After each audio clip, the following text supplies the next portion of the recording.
आपण शुणुचंती व्यासवाणी। जनगण मन अधिनायक जय हे भारत भाग्य विधाता। पंजाब सिंधु गुजरात मराठा द्राविड उत्कल बंगा। विंध्य हिमाचल यमुना गंगा उच्छल जलधि तरंगा। तव शुभ नामे जागे तव शुभ आशीष मागे। गाए तव जय गाथा जनगण मंगलदायक जय हे भारत भाग्य विधाता। जय हे जय हे जय हे जय जय जय जय हे। या कुंदेन्दु तुषार हार धवला। या शुभ्रवस्त्रामृता।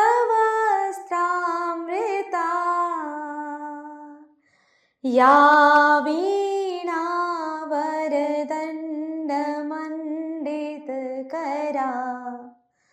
या श्वेत पद्मासना। या ब्रह्मा श्रुत शंकर प्रभृतिवी। देवै सदा वन्दिता।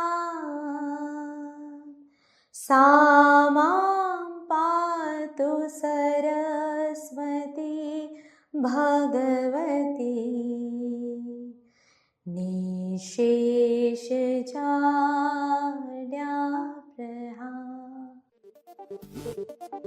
नमस्कार, व्यासवाणीर खबर सहित मु चंदन। प्रथमे मुख्य खबर। फकीर मोहन विश्वविद्यालय रे ओडिया सांबादिकता दिवस पालित। बालेश्वर जिल्ला रे वज्रपात जोगु 2 चाषी मृत्यु। गंजामर तप्तपाणी ठारे माँ कंदुणी देवी को पूजार्चना कले राष्ट्रपति द्रौपदी मुर्मू। राज्य में खूब शीघ्र आईन एकाडेमी प्रतिष्ठा हेबा नै सरकारंक पक्षरु सूचना। आज भुवनेश्वर ठारे ब्रिक्स शिक्षा मंत्री मानक बैठक आरंभ। जगदेवे केंद्र शिक्षा मंत्री प्रहलाद जोशी। राम मंदिर को दान अर्थ चोरी प्रसंग नहीं संसद में विरोधी हट्टगोल। अमेरिका और ईरान मध्य आज बुझामणा संभावना। हरमुज प्रणाली खूब शीघ्र खोलिबा नहीं सूचना। श्रीलंका रे पहुंचला भारतीय क्रिकेट दल। अगस्ट 15 तारिख प्रथम टेस्ट मैच आरंभ हेबो। एवं आज मयूरभंज और केन्दुझर जिले में प्रबल वर्षा हेबा नै आंचलिक पाणीपाग विज्ञान केन्द्रर सूचना। एबे संपूर्ण खबर।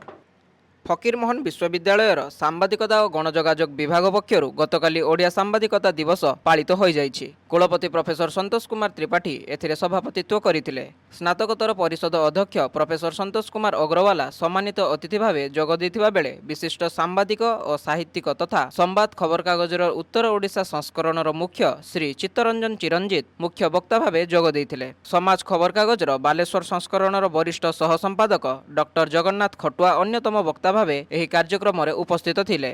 ओडिया सांबादिकतार ऐतिह्य वर्तमानर स्थिति और भविष्यत संभावना उपरे वक्ता और अतिथि माने मत प्रकाश करथिले। वक्ता माने कहिथिले जे ओडिया सांबादिकता केवल संवाद परिवेशन रे सीमित न रही समाज रे सचेतनता सृष्टि, लोकतंत्रर सुरक्षा और जनसाधारणक स्वर को प्रतिफलित करिबारे गुरुत्वपूर्ण भूमिका ग्रहण करिथाए। एही कार्यक्रम रे सांबादिकता विभागर संयोजिका डॉक्टर स्मृति पाढ़ी अतिथि परिचय प्रदान करिथिबा बेले सरकारी प्राध्यापिका मति पंकम धन्यवाद अर्पण करथिले। सहकारी प्राध्यापक धीरेन्द्र कुमार बेहेरा कार्यक्रम को संयोजना करथिले एवं सहकारी प्राध्यापक डॉक्टर अशेष कुमार नायक कार्यक्रम प्रस्तुति रे सहयोग करथिले। विश्वविद्यालयर अध्यापक अध्यापिका गवेषक एवं छात्र छात्री माने एथिरे अंशग्रहण करथिले। खैरा ब्लॉक अंतर्गत सिमुलिया थाना अंचल में वज्रपात जोगु 2 जन चाषी प्राणहानि घटी। गोटे दिन में 2 चाषी मृत्यु अंचल में शोकर छाया खेलाई देइछि। बड़राजपुर पंचायत तेंतुलिया गाँवर महिला चाषी कुन्नी बेहेरा अपराह्न निज बिल को चाष काम जाइथिले। वर्षा और मेघ आसबार से घर को फेरुवा बेले वज्रपातर शिकार होइथिले। तांकु तुरंत भद्रक मेडिकल निया जाइथिला।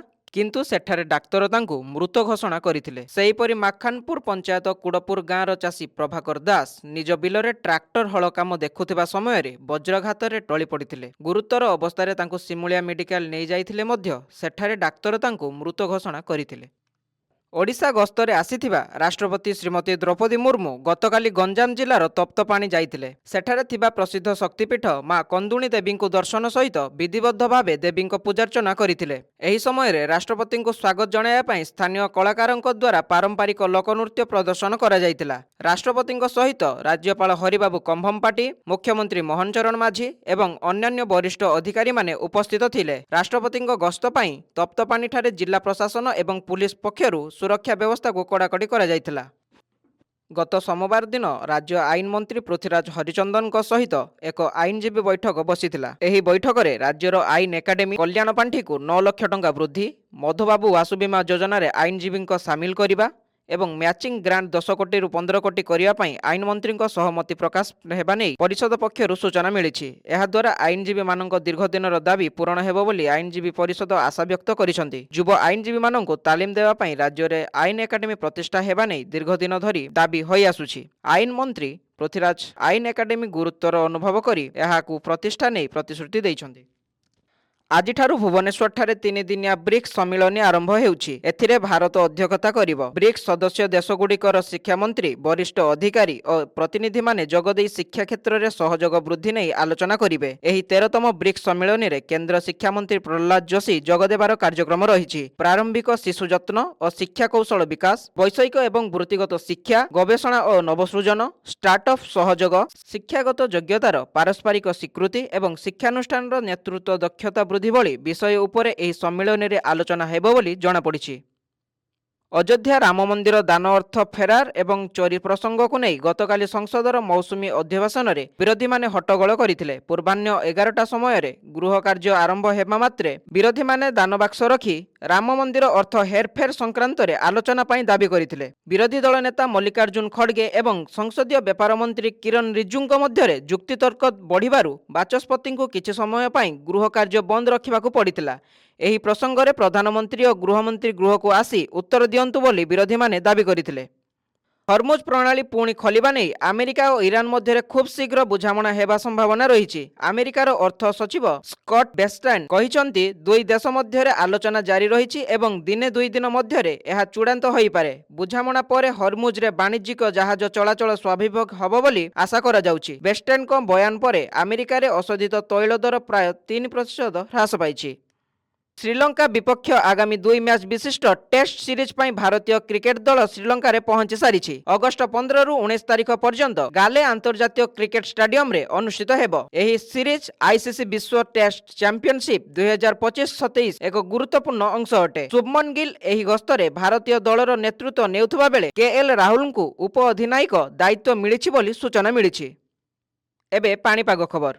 ରାଜ୍ୟରେ ଆସନ୍ତା 2 ଦିନ ପ୍ରବଳରୁ ଅତି ପ୍ରବଳ ବର୍ଷା ହେବା ନେଇ ଆଞ୍ଚଳିକ ପାଣିପାଗ ବିଭାଗ ପୂର୍ବାନୁମାନ କରିଛି। ପଶ୍ଚିମ କେନ୍ଦ୍ରୀୟ ବଙ୍ଗୋପସାଗର ଓ ଆନ୍ଧ୍ର ଉପକୂଳରେ ଏକ ଘୂର୍ଣ୍ଣିବଳୟ ରହିବା ଯୋଗୁଁ ରାଜ୍ୟରେ ଅଧିକାଂଶ ସ୍ଥାନରେ ବର୍ଷା ହେବା ନେଇ ଭୁବନେଶ୍ୱର ଆଞ୍ଚଳିକ ପାଣିପାଗ ବିଭାଗ ସୂଚନା ଦେଇଛି। ମୟୂରଭଞ୍ଜ ଓ କେନ୍ଦୁଝର ଜିଲ୍ଲାରେ ପ୍ରବଳ ବର୍ଷା ହୋଇପାରେ। ନୂଆପଡ଼ା, କଳାହାଣ୍ଡି, କୋରାପୁଟ, ମାଲକାନଗିରି, ନୟାଗଡ଼ରେ ପ୍ରବଳ ବର୍ଷା ନେଇ ସମ୍ଭାବନା ରହିଛି। ଏବେ ଆସନ୍ତୁ ଶୁଣିବା ଆଜିର ସ୍ୱାସ୍ଥ୍ୟବାଣୀ। ବଜ୍ରପାତ ବା ଘଡ଼ଘଡ଼ି ଏକ ପ୍ରାକୃତିକ ବିପର୍ଯ୍ୟୟ। ସାଧାରଣ ମାର୍ଚ୍ଚ ମାସରୁ ଜୁନ୍ ମାସ ମଧ୍ୟରେ ଅଧିକ ବିଜୁଳି ଓ ଘଡ଼ଘଡ଼ି ମାରେ।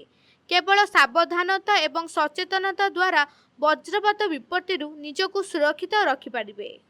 ବଜ୍ରପାତ ଶବ୍ଦ ଶୁଣିବା ମାତ୍ରେ ଖୋଲା ସ୍ଥାନରୁ କୌଣସି ପକ୍କା ଘର ଭିତରକୁ ଚାଲି ଯାଆନ୍ତୁ।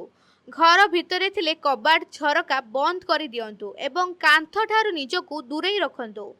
ପୋଖରୀ କିମ୍ବା ଜଳାଶୟ ନିକଟରେ ରୁହନ୍ତୁ ନାହିଁ। ପାଣି ଭିତରେ ଥିଲେ ଯଥାଶୀଘ୍ର ବାହାରକୁ ଆସନ୍ତୁ।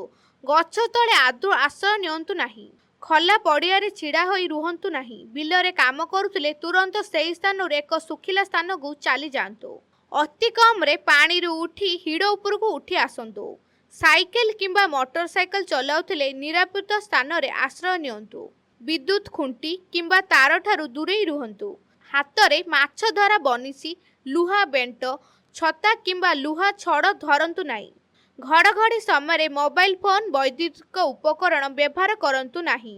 ବଜ୍ରପାତ ସମୟରେ ଯଦି ଏକାଧିକ ଲୋକ ଏକତ୍ରିତ ଥାନ୍ତି ପରସ୍ପର ଠାରୁ ଅଲଗା ହୋଇ ରହିଲେ ଆଘାତ ସଂଖ୍ୟା କମିଥାଏ। ବଜ୍ରପାତ ଠାରୁ ନିଜକୁ ସୁରକ୍ଷିତ ରଖିବା କୌଶଳ ସମ୍ପର୍କରେ ରେଡିଓ ବାର୍ତ୍ତା ଶୁଣନ୍ତୁ ଏବଂ ଟେଲିଭିଜନରେ ପ୍ରସାରିତ ସତର୍କତାମୂଳକ ପଦକ୍ଷେପ ସବୁ ଦେଖନ୍ତୁ। ବଜ୍ରପାତ ସମୟରେ ସତର୍କ ରୁହନ୍ତୁ, ନିଜର ମୂଲ୍ୟବାନ ଜୀବନ ବଞ୍ଚାନ୍ତୁ। ଆଜିର ଖବରକୁ ଏଇଠି ରଖୁଛୁ। ନମସ୍କାର।